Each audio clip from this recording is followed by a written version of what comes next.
পদ্মার ইলিশ দেখতে যেমন সুন্দর, খাইতেও তেমনই স্বাদ, খুবই সুস্বাদু।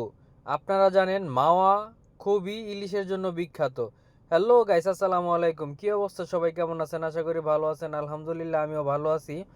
আজকে চলে যাচ্ছি মাওয়া। হঠাৎ করে বন্ধু বান্ধব মনে করলো যে মাওয়া যেতে হবে, ইলিশ খেতে হবে। তো যেই কথা সেই কাজ, বললাম যে ঠিক আছে, তাহলে আজকে রাত্রে চলো আমরা মাওয়া চলে যাই। তো আমরা মাওয়া অলরেডি চলে আসলাম। মাওয়া এসে আমরা একদম লাস্ট মাথায় এই রেস্টুরেন্টটাতে আসলাম। এই রেস্টুরেন্টটা দেখতে খুবই সুন্দর, পানির উপরে ভাসমান একটা রেস্টুরেন্ট।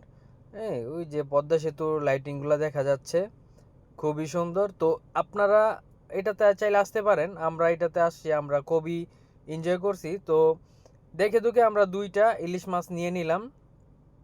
আমরা মানুষজন অবশ্য কম ছিলাম নিয়ে। তো এখানে একটু আপনাদেরকে বলে রাখি, এখানে আপনারা যদি আসেন অবশ্যই ইলিশ মাছগুলো একটু দেখে নেবেন। হ্যাঁ, কাংসাগুলো দেখবেন, চোখগুলো দেখবেন।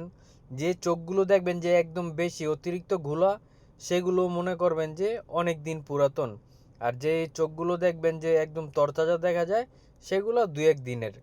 সো আপনারা যারা ইলিশ খাবেন অবশ্যই ইলিশ কেনার আগে দামাদামি করে নেবেন।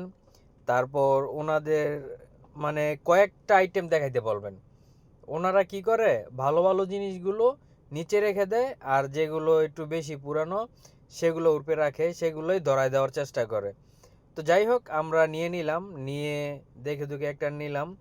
নেওয়ার পর আমরা বললাম যে ঠিক আছে, বেগুন দেন, গোল বেগুন। ইলিশ ভাজার সাথে গোল বেগুন, সাথে শুকনো মরিচ, অসাধারণ একটা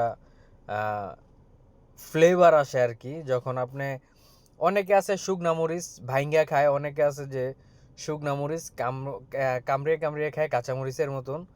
সো যাক, ওদিকে ভাজতাছে, আমরা চলে আসলাম মাছের লেজের ভর্তা বানানোর জন্য। ভাই, লেজের ভর্তাটা এই মাওয়াতে খুবই বিখ্যাত। ওদের মতন লেজের ভর্তা কেউ বানাইতে পারে না ভাই, অসাধারণ।